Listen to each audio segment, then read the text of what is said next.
Yo, what's going on? We are live. The boxing roundtable, your man, Jose, aka the Dominican Dream, alongside the one and only. It's your boy, the Maniac. And we are ready to talk boxing. Yes, Sean, sir. there's so much to talk about that it's almost difficult putting out videos and putting out content and editing content because there's a lot of news, man. So we're gonna talk a lot, and we're gonna try to run through it, give you the way we do it, rapid fire, and we get straight to the heat. Everybody, everybody has heard at least every diehard boxing fan about this boxing card that has been announced. Terrence Crawford versus Madrimov, and on that card you got Virgil Ortiz, who's just coming off a knockout victory this weekend, versus Tim Tszyu. You got Isaac Cruz, the return of the Pitbull, versus Jose Valenzuela, another knockout artist. You got Andy Ruiz versus Jarrell Miller. You got David Morrell versus Hot Rod. Kalazzi. Yeah, Hot Rod. His nickname is Hot Rod. I know he has a weird last name.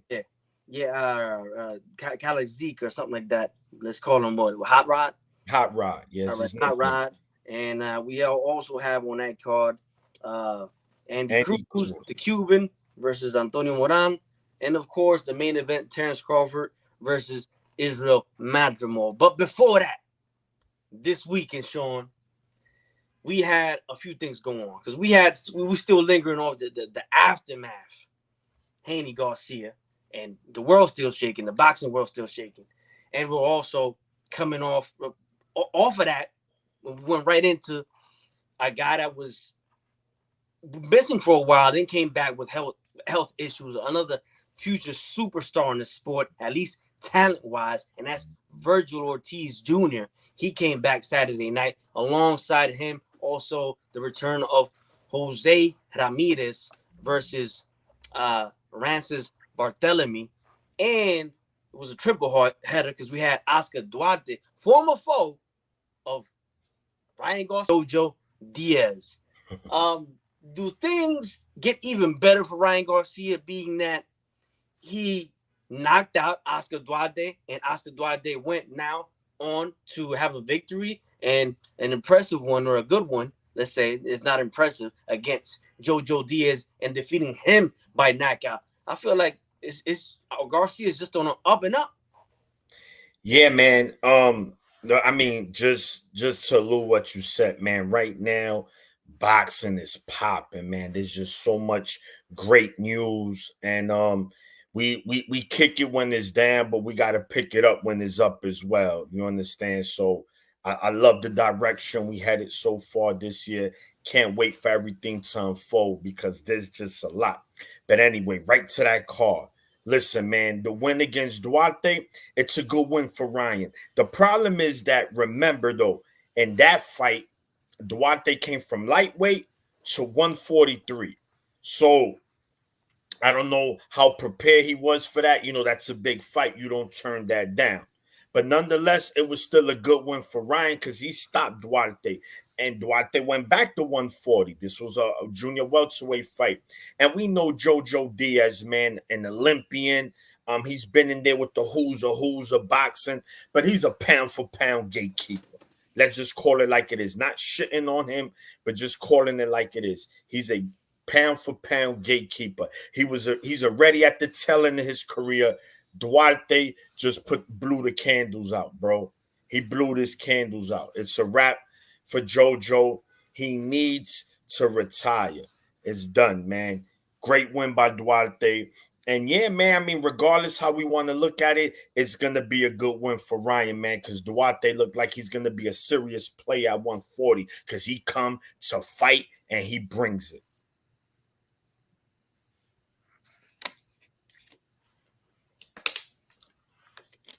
Keep it going, Sean. Let me share out that we're live.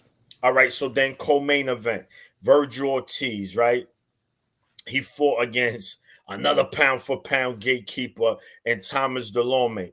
Now, I knew this. I didn't think this fight was going to end that quick. I was saying no less than 3 rounds.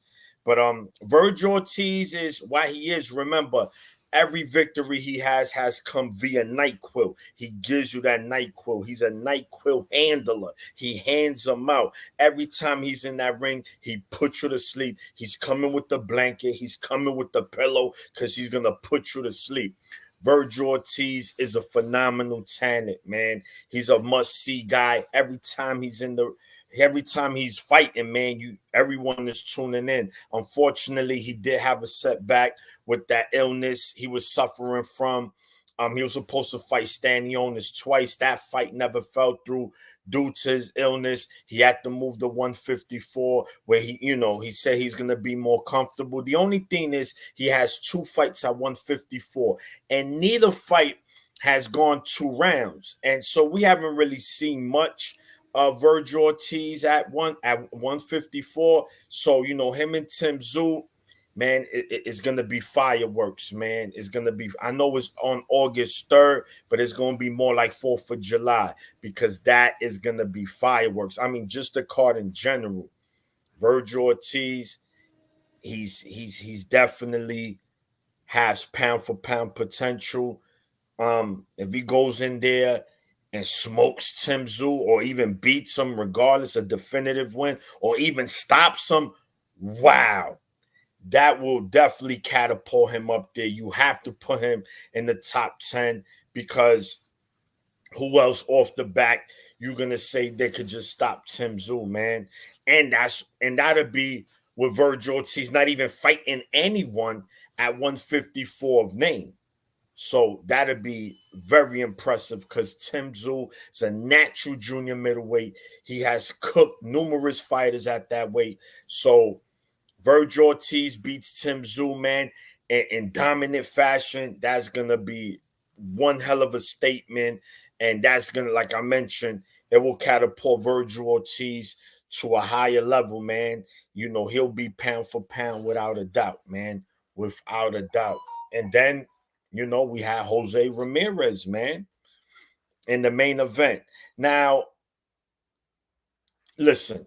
Very good offensive fighter. He comes forward. He let them hands go. Good body attack. But the problem is that in the 3rd round, once Francis Bartholomew caught him with that left hand, he started to dance. He started to do the spaghetti dance. And that just shows you that if he's in there with an elite punch at 140, a Teofimo Lopez, a Pitbull, a Ryan Garcia, Subriel Matias, it's probably not going to be a long night for Ramirez. But nonetheless, he's a fighter that comes to bring it at least. We know when he fights, he's going to come to fight. But definitely his chin is in question because him beating any elite fighter at 140, I don't see it. But he'll come to fight, though. That's for sure. He'll go out on his shield. Well, I'm going to touch up on that fight, man. I love Jose Ramirez. I love how he is as a human being. I know he's an advocate for the people, for the laborers over there in Fresno, the field laborers and stuff like that. The guy's just a stand-up dude, man. Great guy and has a tremendously exciting style. We've seen it over and over again. But I think it's over. I think it's over, man. I saw him against a 38-year-old Francis Bartholomew who is done and looked like he didn't even train for the fight. And he continued to get hurt in that fight.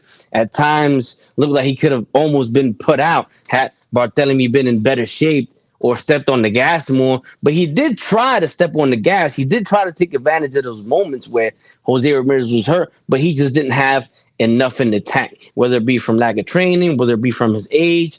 It was one of those nights, Sean, where it looked like Bartholomew was really there to get a payday. And then every time he clipped him, he said, well, shit, I might as well go out with a victory too.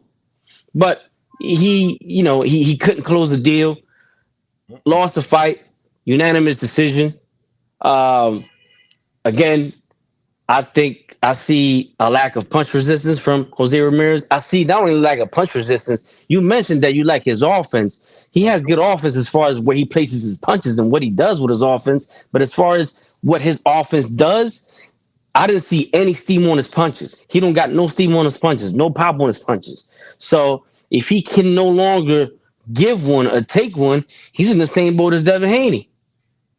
Yeah, well, So, to me, again, he had no pop on his punches. Him going forward, I see him being just a victim, just a name, just a gatekeeper, just a name that someone could put under their belt as a young up and coming fighter, or a stay busy fight for someone like Ryan Garcia or Teofimo Lopez or any of those guys at or near the top. yeah. I don't see him beating them. Nah, I mean, he did hurt Bartholomew in that fight, man. If you look late in the fight, he was ready to go. I mean, I get what you're saying. Bartholomew didn't look like he was in the best shape. Didn't look like he was there And he's physically. and he's and he's 38 years old, and he's not a natural 140 pound anyway. I mean, physically he looks like it, but we know he fought at what, 130 pounds. Yeah, I believe he's fought as low as there. I mean, he's a big guy though. You know what I'm saying? It's not like He's a he's a big dude, small but guy. this is not the weight class that he's fought at the most of his career. So Yeah. you got to add that to it as well. So if you can't be the guy that's, a weight out or weight class or two outside of his prime weight class, right? The premier weight class that he fought at for most of his career, and he's old, and not only can you not put him out, but he's almost putting you out. There's a big problem. But again, I wish Jose the best, but I think it's almost time to take it down. Of course, we know he won't. He's gonna not retire. He's gonna get retired like boxers usually do. And speaking about that, this shit was like this was like they should have called this the retirement party, that card, because at least 4 fighters on there should retire, and that's Jose Ramirez, Dulorme, Thomas Dulorme, Jojo Diaz, and Rancis Barthélemy, right? So at least 4 fighters on there who should really not make any more appearances, especially Jojo Diaz. I fear for his health. I think that as a young fighter, as a young man, I think he's taken too much punishment, been in too many wars, never really accomplished much. And the end game, man, what are you in this for? To continue to get beat up and not get. I mean, what's next for him? Why keep fighting? He just lost. He just got stopped by a guy who, I'm not saying he's a bad fighter, but he's maybe like a B-level guy, a solid B-level guy. So I've been calling for him to retire at least 3 fights ago, Yeah, and he definitely. yeah. So I think that he should just pack it up, man, and enjoy the health that he does have left. And at the end of the day, man, boxing is cool. I know you love it, but sometimes you got to know when to let go. Yeah, and his team. Hopefully, his team that really cares for him sit him down and say, "My brother, listen, him and Dulorme, both teams need to seriously." And it's not even trying to be funny, man. These guys really need to retire. They really putting their health in jeopardy, man. Because these guys, especially Dulorme, this is like the 5th time he's been stopped. That was JoJo's first time. And it's just, listen, it's time for them to pack it up. They listen, man, move forward. Y'all fought tough competition. Y'all got a lot of stories for the grandkids, but they got to keep it pushing, man. It's done for them. Moving on. Again, what's listen? I know the people want to hear the Canelo Mungia fight. We're definitely gonna get to that. Gonna get to that. But Terence Crawford versus Madrimov, I'm not terribly excited about that fight. I think as boxing fans should be excited that Crawford, the best pound for pound fighter, is coming back. So that's, of course, when a fighter of that caliber comes back, we're gonna tune in and we're gonna see what he got. Madrimov has 11 fights. I know he may be tough. I know he's a champion, but 11 fights is 11 fights against someone as experienced and as long in the tooth, and someone who is as long in the tooth as Terence Crawford. I'm not really terribly looking forward to that, but that card is stacked. That card is amazing, and that card is worth somebody paying that pay-per-view money, paying that money to see that card. Bro, Isaac Cruz versus Valenzuela should be a main event of his own because that's fireworks. That's bombs away. That's guaranteed not going 12 rounds. Bombs Nope. away. The casual fans that like to watch these kind of fights, they like to watch. A lot of casual fans know Isaac Pitbull Cruz from his fight against Gervonta Davis. Correct. And they may have seen him continue to put in work here and there as he's knocked out other people since the latest, of course, was his knockout of Raleigh Romero. So the guy is hot. He's buzzing right now. He can have a card of his own. Andy Ruiz, the return finally. A guy with talented hands, a talented fighter, not the best looking guy, right? As far as physically. So a lot of people, oh, he's this chubby guy, this fat guy. Yeah, remember though what happened to Anthony Joshua when he fought him. So this is a guy that has skill, that can fight, that has speed, that has the fastest hands in the heavyweight division, despite his appearance. But he's a guy showing that it looks like he's just been looking for the bag, and if it's not the big bag, he hasn't fought, and it's a big problem with everybody being on the shelf and PBC, and then his attitude towards boxing. So we don't really know what to expect from him. We know he's fighting another guy, Jarrell Miller, who is really a disgrace. He's a disgrace to the sport because this is a guy that got popped, 4 times? Numerous. 4 times he got popped for steroids, for banned substances, maybe more. And we're allowing this guy to continue to come back and be on cars. Last time out, we saw him get his ass whooped by Daniel Dubois. Why does he keep getting chances? Well, I mean, they just like him as an opponent. I guess after the Dubois fight over in Dubai, they just want to bring him back. It's been a while for Andy. And one thing is, Miller's tough, though. Regardless, everything you said about him is true. Nothing you said was a lie.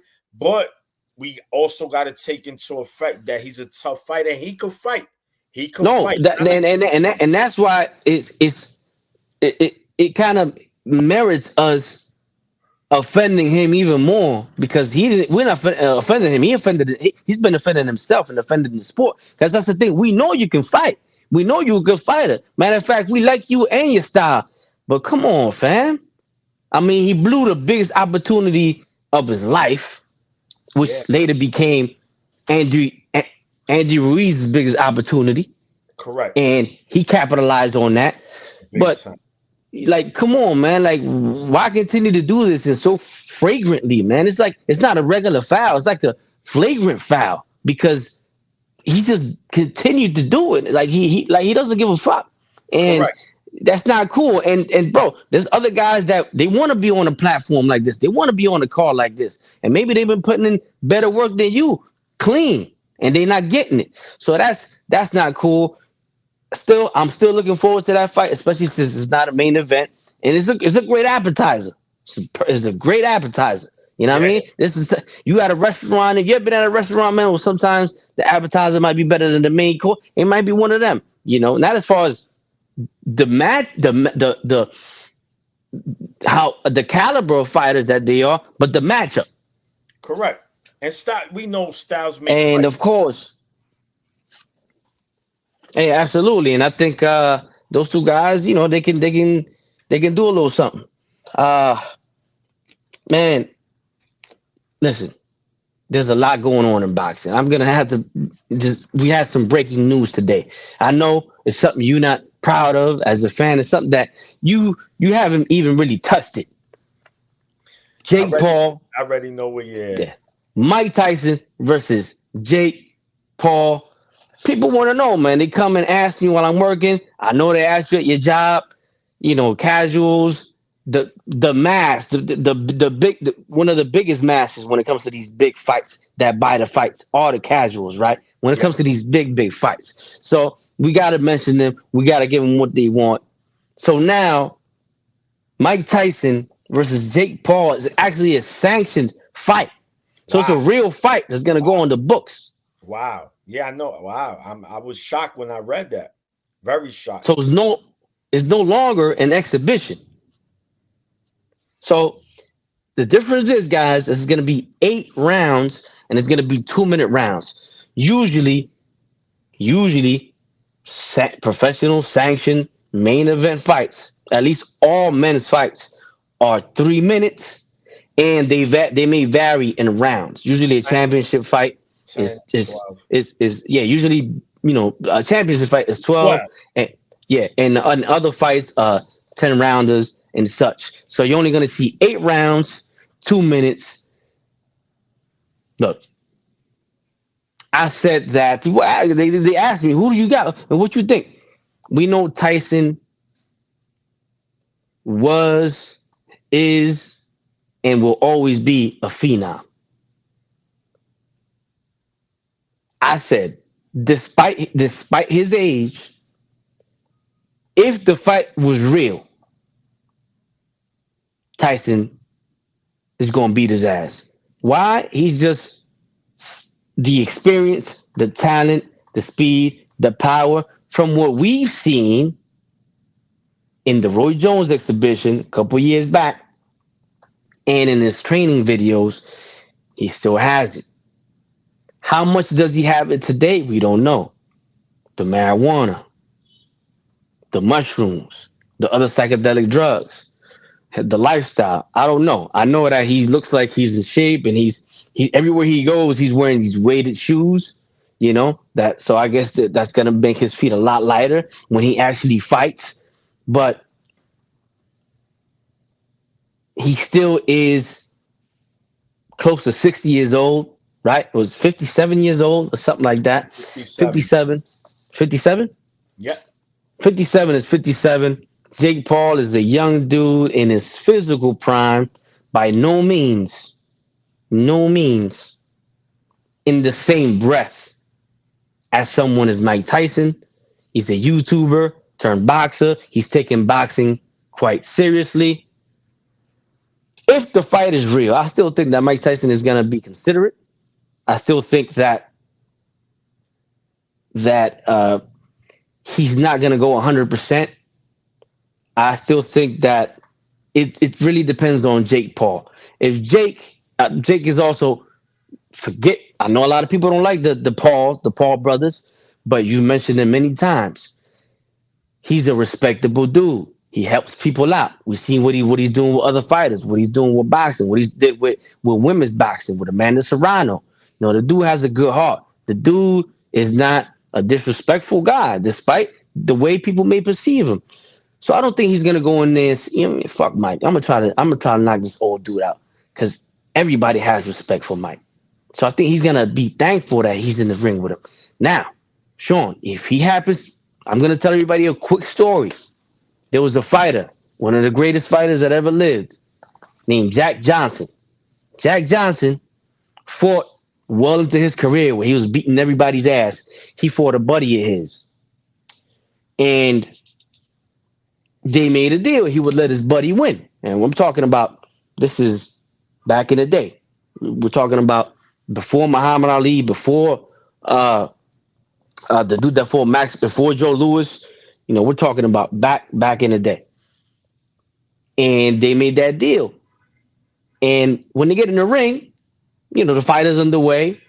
And, Jack Johnson is just going through the moves, letting his buddy win. At that time, losses and wins, great fighters had many losses. It didn't matter. People still wanted to see them fight, and they knew how good they were. So he's going through the motions, and his buddy, white dude, he would go out drinking with him. He starts to believe the movie. So he hits Jack Johnson for real, and he knocks him down. So when Jack got up, he knocked his ass out. So it's the same thing here. I think they might have maybe like an unsaid agreement. Look, man, I know it's a sanctioned fight, but let's give the people what they want. Let's put on a good show. Nothing crazy. If Jake Paul gets out of pocket and lets one go for real, then Mike might do the same in return. And to me, it'll be night. Yeah. It's they basically they fight in woman rules, right? 2 minute a round. That's what the females do.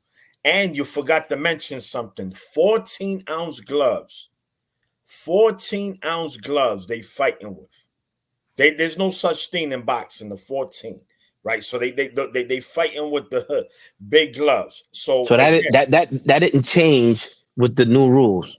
So now with that, on top of everything you mentioned, you have to add that.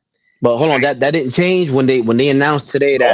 No, that's a part of it. That was there. Okay, all right. That's 14-ounce gloves. So a lot of people like, what? 2-minute rounds, 14-ounce gloves. That's just crazy, right? So I'll say this. I definitely agree. Shout out to the hangout spot. Yeah, Johnny, my brother Johnny. He was out in Florida Friday, man, covering the MVP. Speaking about Jake Paul, my man Johnny was there putting in work, man. Check out his channel, man. My brother puts in that work. You heard? And I think it's going to be, Jake Paul's going to stay away. Like you said, they might put on a show, listen, bing, bang, bing. Because we know, like you mentioned, even Mike Tyson at 57 beats Jake Paul. I don't care. But how in shape is really Mike, right? We know Jake Paul's in his physical prime. Yeah, so he got more energy, more in the tank. So he could run around that ring, jab, hit, make Mike Tyson. So I believe if within the first 3 rounds, if they say, nah, I don't care, I'm trying to knock him out. If Mike doesn't do it on the first 3 rounds, then I think Jake Paul could just cruise to a decision. But if Mike just decides, listen, man, I get it, yeah, it's a sanctioned fight, but I like this dude. He's doing good for the sport. We need him to continue. Me knocking him out might be a bad look. I don't know. But regardless, even if Jake Paul wins, he will not knock Mike out. It'll just be a decision. I could see a split decision in the favor of Jake Paul. I just think it's a script here. I gotta agree, and I think that's the most logical thing. That's the most logical outcome. Johnny, man, let us know what's up, man. Let us know what you want to hear. Let us know. Of course, there's a lot to talk about in this video. Canelo Mungia coming up this weekend. But before I touch on that, I definitely want to hear your opinion on that, Johnny. Mike Tyson, Jake Paul. Like I said, the way you just described it, perfectly logical. Right. This is all I'm gonna say. If the fight is real and both take it seriously, including Mike at his age, he gonna knock Jake Paul ass out. That's it. If it's when he went to say hello to Ryan and backstage before the Haney fight, hey, good luck in your fight, brother. Good luck to your fight too. And he said, yeah, don't worry, it's not gonna go long. So maybe he was joking. He looked like he wasn't that serious. But if he wasn't joking, then that means, all right, this young dude think he can hang with me. The fact that they actually setting this up to make it a real fight is offensive to me. I'm gonna go in there and put this dude in this place, and that's it. I'm gonna do this one time for boxing and for everybody. I'm getting paid anyway. It is what it is. If it's like that, Tyson gonna knock him out. If it's not, then we'll see it go the full 8 rounds, which is, I think, probably the most probable case. Johnny says, I just hope my man Mike Tyson doesn't take a dive for the bag. That's all I pray for. Give us one last Tyson moment. That's I hear that, Johnny. I hear that. Hey, listen, I think anyone, especially in my age, I'm 42 years old. I ain't got no problem saying my age, man. I'm an 80s baby, so I definitely grew up seeing Mike Tyson. In fact, he's the one that really had me watching boxing because he was just so excited. I mean, everybody. He was just a fighter that your grandmother, your mother, everybody watched Tyson. And that's speaking facts. That's true. Mike Tyson wa pelea. You saw that. So another Mike Tyson moment won't be a bad thing, man. Not at all. He says, I can't see Mike going out like that. Real talk.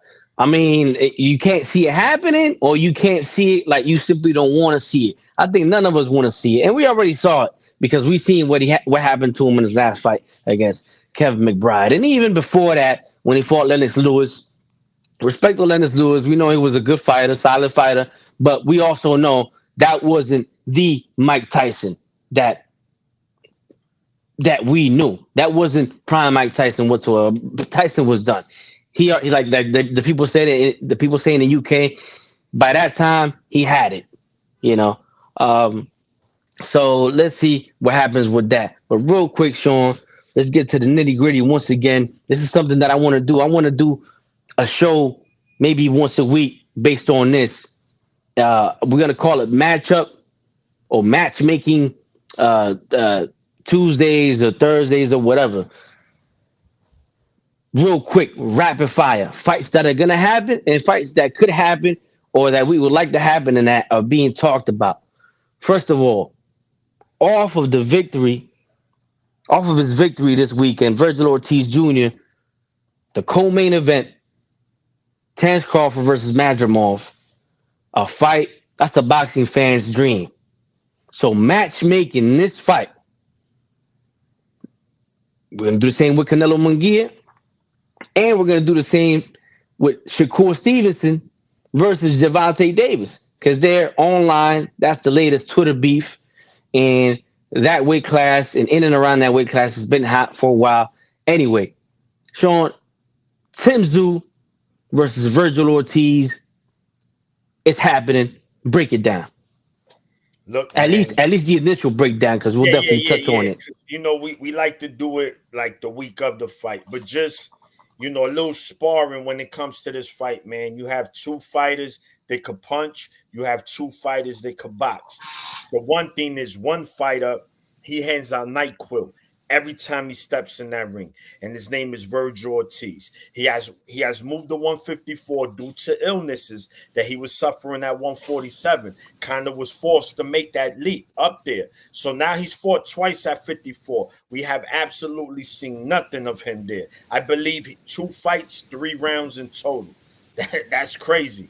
But nonetheless, we know when you see a special fighter. And Virgil Ortiz is a special fighter. Not only he can punch, but he can box. And he seems tough. We haven't really seen him in a dog moment where we like, oh, let's see how he's going to react. Because that builds character. That tells you a heart of a champion, right? Because a lot of things people forget. You can have the skill. You can have the talent. But sometimes it comes down to dog. Who has more dog? I mean, we seen it a little bit in the Kavaliauskas fight.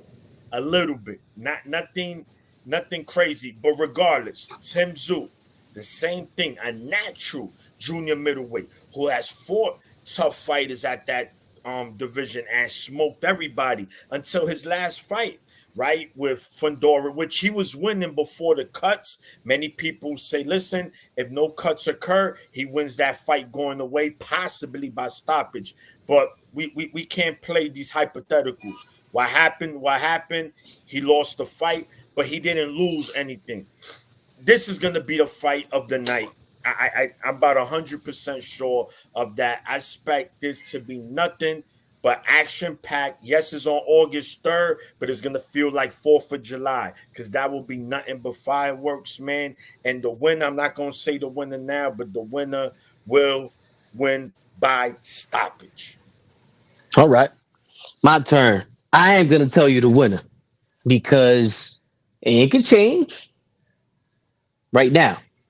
My opinion, I love Tim Tszyu. I think he's a solid fighter. He's a real hard-working fighter. He's a guy that wants all the smoke, young, hungry, despite being the son of a successful fighter, despite growing up comfortably. This guy fights like he never had a dime to his name, and we got to respect that. And the fact that they both took it this easily, and it was even a respectful call out because Virgil Ortiz called him out, and he said basically he told him, "Yo, man, I like that Tim Tszyu, man. He's a tough fighter. I think me and him would put on a great fight. Tim Tszyu, you know, if you want to fight, what's up? Holla at me." They made it happen. And recently on Twitter, dude was like, "Yo, I'll see you soon, buddy. Yeah, no worries. Let's give the people a show. I can't wait." That's what it's about. Respectful. But, you know, when they get in that ring, it's bombs away, war. Clean war, because these are 2 clean fighters. So shout out to them. I think Tim Tszyu right now despite losing to Fundora, I still think he's the best fighter at 154 pounds currently today, based on what he has been doing and how busy he's been. We know that Charlo was the best guy at 54, but he chose to chase the bag and go up there. Well, it was presented to him, right? Because his brother pulled out. He's going to take the Canelo bag. So we don't know what he's doing. If he's coming back at 68, 60, 54, we don't know. The bottom line is he's gone. Tim Tszyu took over that spot. He took over that slot, and he's been putting in work. Like you mentioned, a lot of people believe he was winning the fight or would have won the fight against Fundora. Fundora, a tough fighter, a good fighter, and a freak of nature at 6'4", 6'5", 154 pounds. A problem for anybody. Anybody. Style matchup, nightmare for everybody. For anybody. Despite that being said about Tim Tszyu and me calling him the best at 154 based on merit, I'm still going to go, even though we have questions about him, even though we don't know where his health is. We've only seen 2 rounds in 2 years, right? Or a year and a half, however long it's been.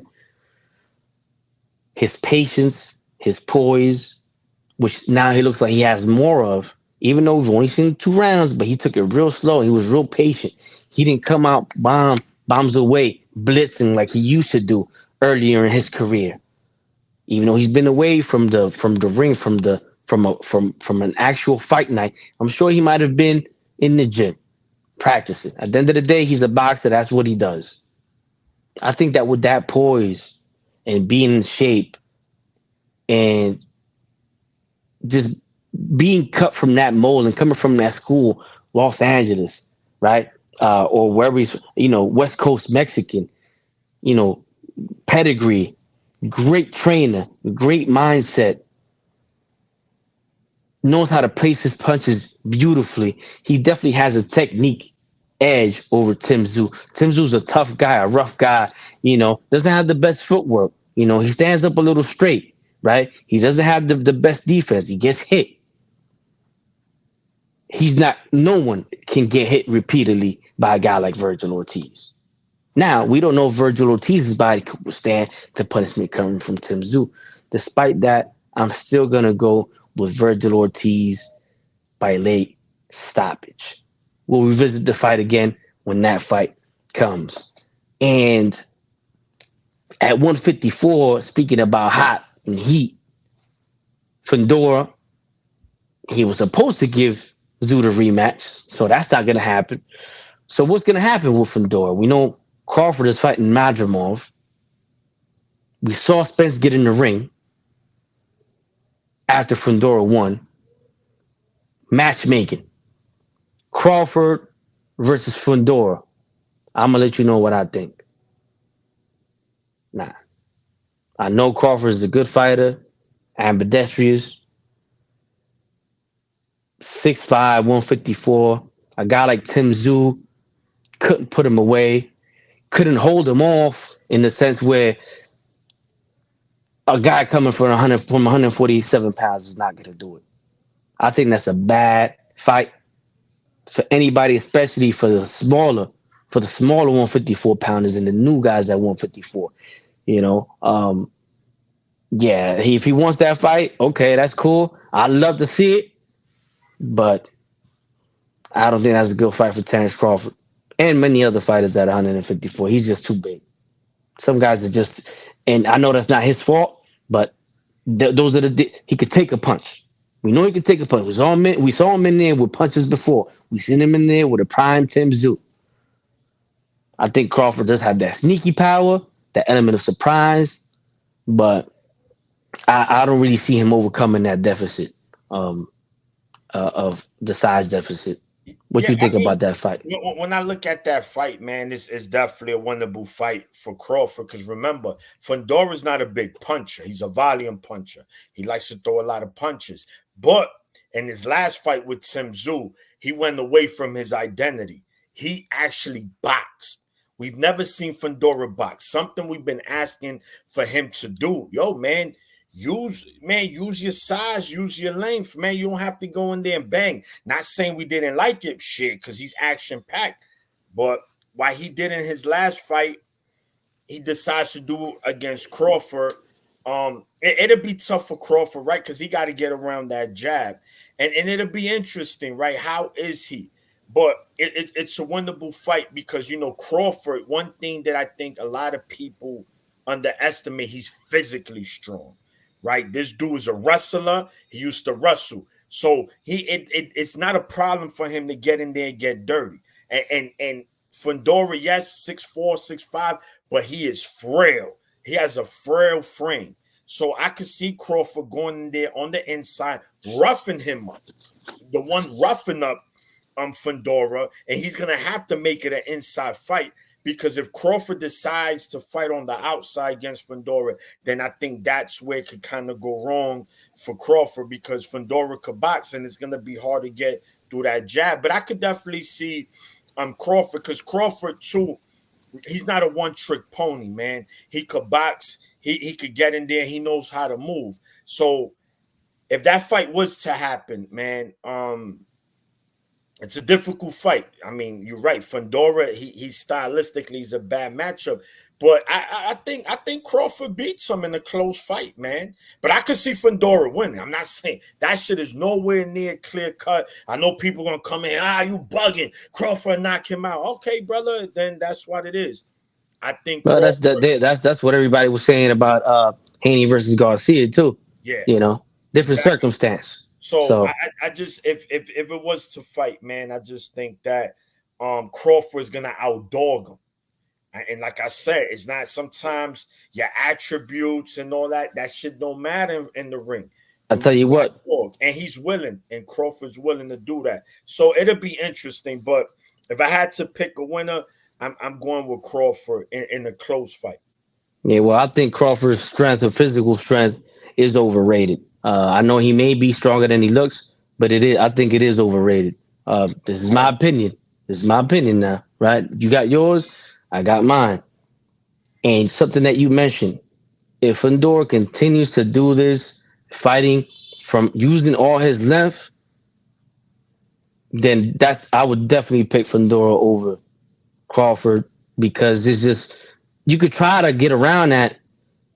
I don't know if you ever slap box or box people in the ring. The most difficult people that I've ever fought have always been taller, lankier people, whether slap boxing, whether playing around with gloves, whether it was in the ring, whatever. Despite me being fast or strong, the hardest, the most difficult opponents in life are the tall, lanky fighters that know how to use that. And I'm not talking about 3 inches, 4 inches. We're talking about this dude's damn near a foot bigger than everybody. It's hard and it's tough. And he's talking about outdog. We seen Fundora get knocked out, but we've never seen him get outdogged. Tim Tszyu tried to do that. It ain't work. So it's going to be real hard to outdog him. I'll reserve my prediction. I'm not going to give a prediction for that fight. It's not signed. It has to happen. I'm not saying Fundora is going to win. I'm just saying both fighters have a chance, and I think Fundora is one of the guys with the best chances based on his size and the fact that he's now using it this weekend. One of my least favorite fighters, Canelo, the redheaded, Saul Canelo Alvarez versus Jaime Munguia, a consolation prize. This ain't the fight you was asking for, not the fight I was asking for, ain't the fight the public was asking for, ain't the fight the Mexican public was asking for, the Mexican American or the Mexican from Mexico public. We didn't want to see this. We didn't want this. No. Y'all trying to hype it up, y'all trying to sell it, whatever. We boxing fans, we gonna watch. Canelo's a big star, people gonna watch it. I don't care for it. As far as I'm gonna watch it because I actually think, I'll tell you that in a second, but I don't think it's relevant. I don't think it's a relevant fight. To me, it has no relevance. But I think that in the ring is gonna be a good fight because of Jaime Munguia, right? Because he's more of a typical Mexican fighter. Come forward, he likes to bang, can't box too well. He gets clipped, but he can't punch. He's young, he's hungry, etc. Blah blah blah. So I think might be Canelo's getting older. This might be one of Canelo's actually memorable fights in the ring because if people can search through and wide, and they're not gonna find one memorable fight that Canelo Alvarez has had. One that you say, yo, that fight was a banger, man. Wow, what a fight. He hasn't. He doesn't have that. He doesn't have the De La Hoya Corte, the Manny Pacquiao, Morales, Manny Pacquiao, Marquez. You know, he don't got that. You know, so even when he fought Golovkin, those weren't bombs away action pack. Both guys were actually pretty careful. Nobody went down. Nobody even got wobbled, got hurt. Nobody, and you know why? Not because they both got a chin, which they do, but because they didn't take enough risk. They respected each other a little too much. We didn't see it wasn't no Hagler Hearns. It could have been like Hagler Hearns because both of these guys have the capability, the punching power to do that. But Hagler Hearns, you know what they did, Sean? Listen, fuck it. Pedal to the metal, nigga. Walk balls to the wall. And they did what they had. They took risks. These guys didn't do that. So I think in this fight, Canelo's going to take a little more risk because he's underestimating Mungia. I think he's going to get clipped a little bit. You know, we might see the moments of youth, but I think overall, Canelo being the better, more experienced, and still at the end of his prime fighter, I think that he wins not by knockout. Because to me, no, Canelo is not a pressure fighter. Canelo is a counter puncher. Canelo is a counter puncher who is not a volume puncher either. He doesn't know how to break you down. If Canelo doesn't knock you out, hear me now. If Canelo doesn't knock you out with one punch to the body or to the head, he's not going to overwhelm you and stop you. That's not his style. He don't do that, right? He's not Tim Tszyu, Errol Spence, Virgil Ortiz. These guys jump on you and stay on you. He hits you a couple times, move away, dance around a little bit. You know, even though he doesn't got great footwork, but he's not the kind of guy that's going to get you in the corner and just go ham on you. We've seen that. We've seen it with Charlo, right? Even though that's Charlo's fault. He was moving away a lot. But Canelo's not that kind of guy. So that's it. He wins by decision, 12-round fight. That's my prediction for Canelo Mungia. Yeah. I mean, as far he's broken fighters down. Billy Joe Saunders, Caleb Plant. You know, Caleb Plant. He knocked him out with a body shot. Yeah. He didn't break him down. He was chipping him. It was chipping away from the fight. He was chipping. He was cutting off the ring a little bit, but I don't think he was sustaining a lot of damage throughout the fight. In fact, Caleb Plant was doing real good in that fight. He was, but it doesn't matter. So that's not breaking down. Yeah, but listen, you can still be fighting good, and I could be landing stuff. Yeah, through the naked eye, it's not eye popping, but that takes its toll within the fight. Canelo, yeah, we could say what we want, but he's strong. He's a strong fighter, and when he hits you, you're gonna feel that, man. I don't care who you. Which is why I'm pointing out every time he knocks somebody out. Yeah. Kirkland, Plant, everybody he's knocked out hasn't been from pressure. It's been usually one shot. Nah, not Billy Joe Saunders. He broke him down. He breaks Callum Smith. He broke him down. He does break fighters down. Callum Smith was a decision. Oh, all right. He dropped him. Excuse me. He dropped him with body shots. And he was applying pressure to a bigger fighter. The other British dude. It was one punch too. What's his name? The skinny dude that he fought in the Garden. I think it was his first fight at 68. Rocky Fielding. That was a one punch. That was a one punch knockout as well. Yeah. Look. He didn't do that shit. He didn't do that. He didn't do it with Danny Jacobs. He didn't do it with Triple G. No. He wasn't breaking nobody down. Yeah. But I mean, I'm just telling you, as you're not gonna drop everybody neither. Like, listen, I get not dropping. I'm talking about breaking down, like constant pressure. Remember, he's a counter puncher. The Triple G second fight, he brought the fight to him. He came. He brought the fight to him. He brought the fight to him. Tough, man. He's a tough dude. No one was able to break him. The point is this. Look, I get it. I understand. again, Canelo's not this over the top great fighter. I know that. To me, he's a very good, solid fighter. He's That's what he is. He's a good, strong, very strong, solid fighter. yeah. I know, but he's still he's above the average though. I He mean, is. you know what I'm saying? Like he's for him for the talent he has to be where he's at. I respect it, and the reason why I'm picking him to fight Mungia to beat Mungia is because these are the fighters he excel against very well. The come forward pressure fighters. It's the boxers he has problems with because his footwork isn't the best. So it's hard for him to go in there and pick his shots. But Mungia is going to come forward. I can see Mungia trying to bring the fight to Canelo because he might say, man, this guy is old. I'm going to bring it to him. I could see Mungia moments, like you mentioned, like, oh. But I think at the end of the day, Canelo does enough. Mungia ends up respecting his power, so he kind of lays off the gas and not get too reckless and kind of plays it safe most of the fight, which is going to give Canelo the edge in the boxing, the boxing part because he's the better fighter than him, and he's a better counter puncher, and he's a smarter fighter. So I do see a decision, but I will say this, man. I was in the last week. We saw what happened in the Haney fight. So let's not sleep at all on a possible upset because that can happen. An upset can happen. Am I betting on it? No. But if it was to happen, I will not be shocked. Like, oh my God, he beat Canelo. No. I think the connection went off a little bit. So you said last week. I was there. I was still in. You had came out. Okay, all right. Man, I'm going Canelo. The same thing via decision.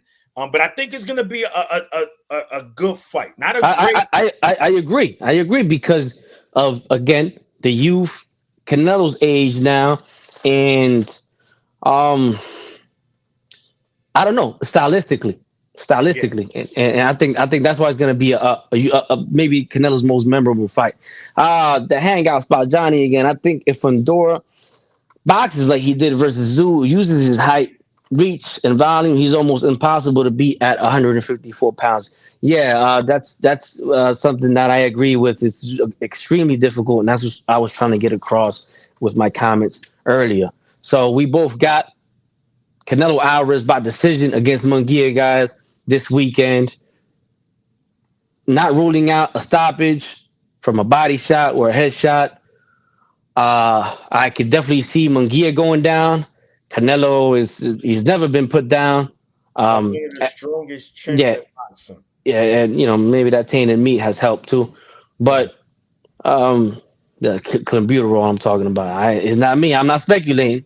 He tested positive, and that's why Triple G and him had that beef because Triple G kept bringing up. He kept getting mad. Blah blah blah. One more thing before we go. People want to have fun with it. Let's have some fun with it. Matchmaking. Shakur Stevenson versus Gervonta Tank Davis. Back and forth online. Your favorite kind of beef, because I know you don't like sirloin. You don't like T-bone. You like Twitter beef. I know you don't. That's why I'm messing with you, man. So, anyway, these guys are going back and forth. If the fight were to get made, let's humor the fans. What happens, according to your opinion, the Maniac? Well, I'll see. I mean, it's only two. It's only two. To me, there's only going to be two outcomes to this fight. Either Shakur wins a tough boxing match or he gets stopped by Tank, right? And the reason why I say that is that I don't care who you are. Eventually, Tank is going to land that money shot, right? He's going to land that money shot. It's just a matter of time. We haven't really seen if Shakur could hold the punch. We haven't really seen him in there in the dog moment where he had to show dog. But Shakur plays it extremely safe. He's a very good boxer, very good footwork.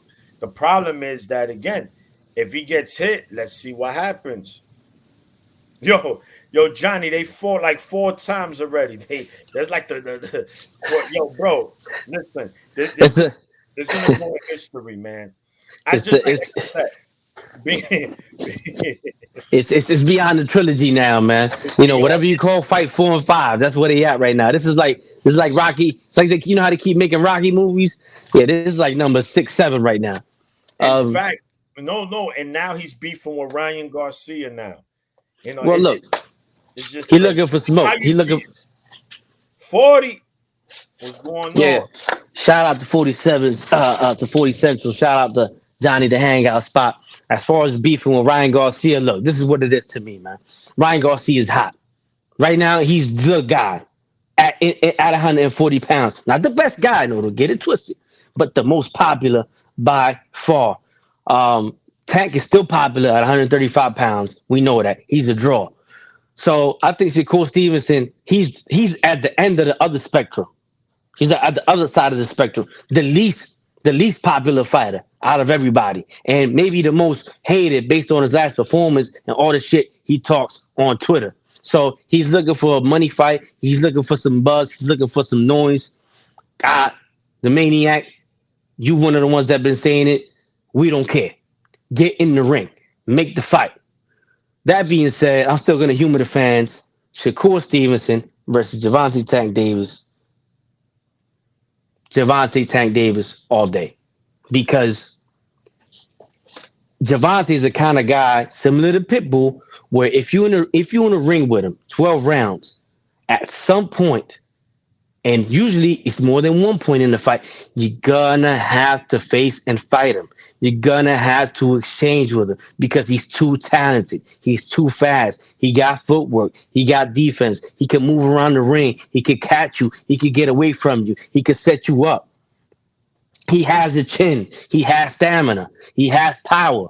So when I look at Stevenson, if Stevenson does the same thing that he did against De Los Santos with Tank and feels a punch or two and never after that doesn't stand in the middle, it continues to basically run the rest of the night, guess what? He's not going to get a decision against Tank if Tank is putting on the pressure and lands the better punches. Even if it's 3 or 4 rounds that he does that. People are going to boo. They're going to get mad. Tank is going to get the decision because we know Tank is a big star. So if he chooses to play safety first, that's his way out. Now, if he chooses to say, you know what, I'm going to show the people I'm made of something, and goes in there and bangs a little bit and tries to box in the pocket, it's only a matter of time before he gets caught and night. So whether it's a decision or a stoppage, in my eyes, I would pick Tank Davis over Shakur Stevenson. I mean, fair. I could see it. I could definitely. 40 Central says Gervonta Davis over Shakur. He says I need Garcia versus Tio. Yeah. He got Shakur over Garcia. I could see that, right? Stylistically speaking.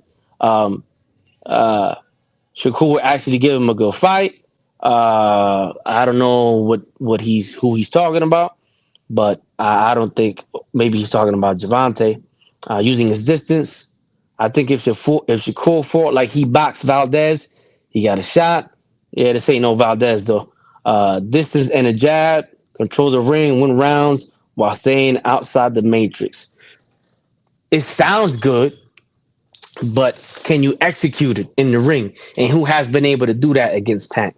I think that one of the guys that gave him the best all-around fights besides Pitbull was the Dominican, Hector Garcia. But one thing Hector was doing is when he was boxing, but he was boxing inside the pocket, right? And he was exchanging with Tank. And he was hurting Tank. He was clipping, hurt. You know, he fought a very, very good fight. A fight he put an effort forth that I'm proud of. I told you about that, Sean. I was real proud, even knowing the laws. I was real proud of what Hector Garcia did, and he came to win. He didn't come to lay down.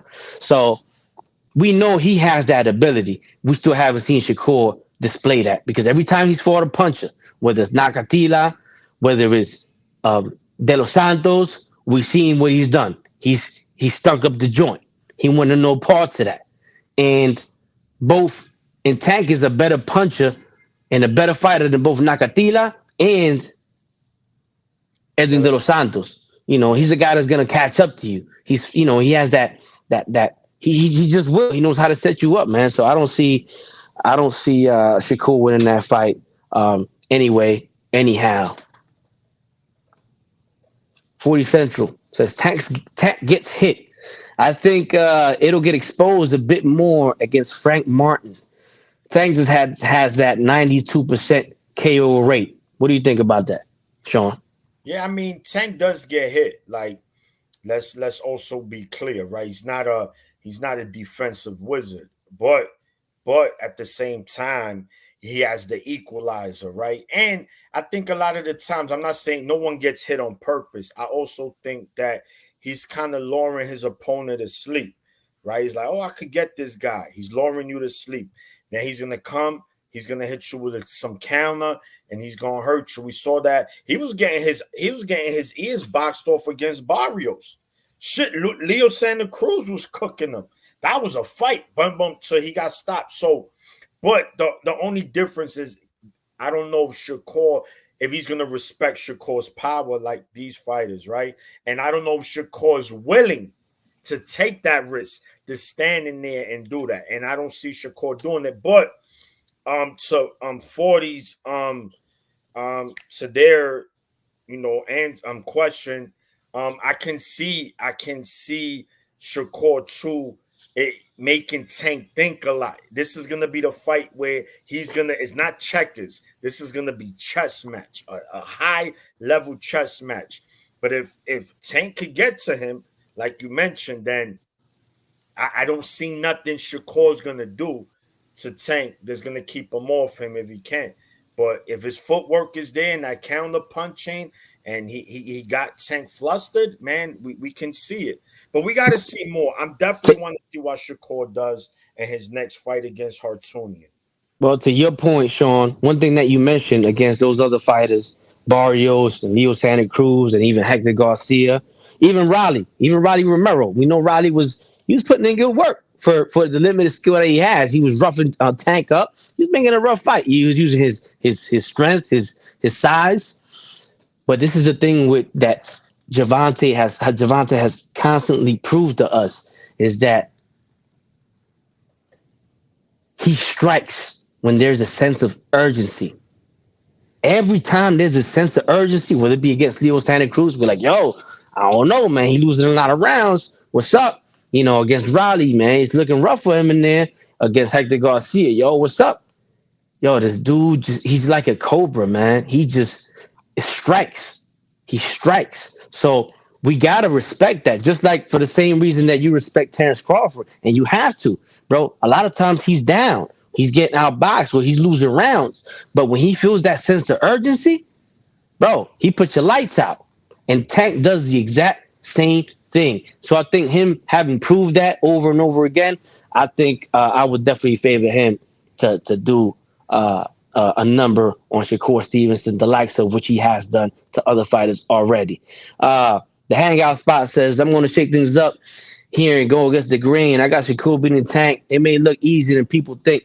Don't judge me. Hey, look. Hey, Johnny, listen, we respect it all here, man, because the same thing, right? Johnny, I came on your show. I said, there's no way Garcia is going to be Haney. No way, zero. He's going to get outboxed. And this is boxing. Again, I know we can't compare Tank to no Haney, but this is boxing. Any given fight night, shit could happen. And we'll see that Shakur might fight the fight of his life. And we'd be like, yo, where that come from? Or he just might get put to sleep, man. I could see both ways, man. No way. Yeah, he definitely has that bottle of NyQuil. And it is going to be tough, though. You got to favor Tank. That's the obvious.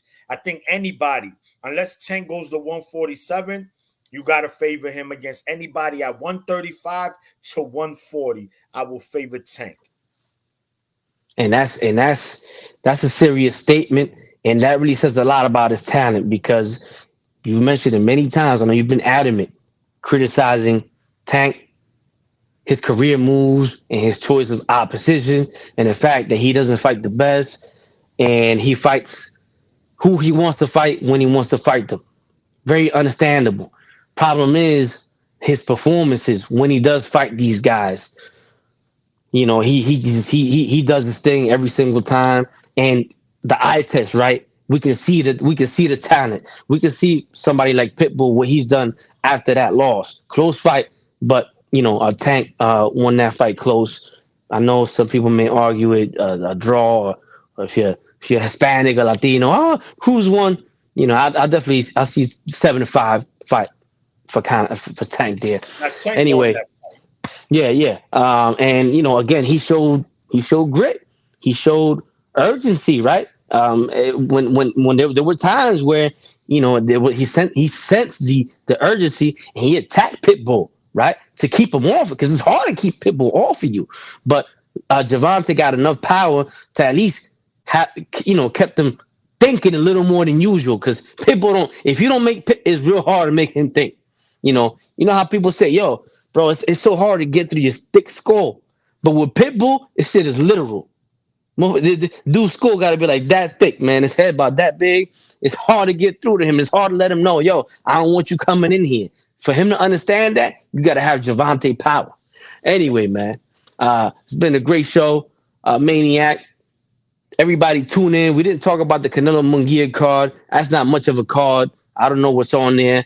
Listen, but Drink, before you tune out, also, probably in the post-fight, we could talk about Monday. We have the return of Naona Inoue versus Luis Neri. So the monster. I definitely was forgetting to mention that fight. That's a big fight. So look forward to this, guys. 2 post-fight shows, 2 post-fight videos, shorter than this. I usually like to make them this long. We're gonna answer one more. Okay. Y'all did your thing. Salute, fellas. No doubt. Thank you, man. We appreciate that. We appreciate that. Anyway, tune in. Watch out for these videos. Jaime Munguia versus Canelo Alvarez. Immediate. I'm talking about right after the fight. People are going to want to talk boxing. They're going to want to get it shaken. We're going to be right here to talk to them and interact with them. And we're going to do the same. We'll try to do the same. If not a post-fight, definitely a post-fight video for Inoue. The monster Inoue versus Luis Neri, which should also be a banger while it lasts. Anyway, this has been another video episode of the Boxing Roundtable. I'm your man, Dominican Dream, alongside the Maniac. And we out. 1.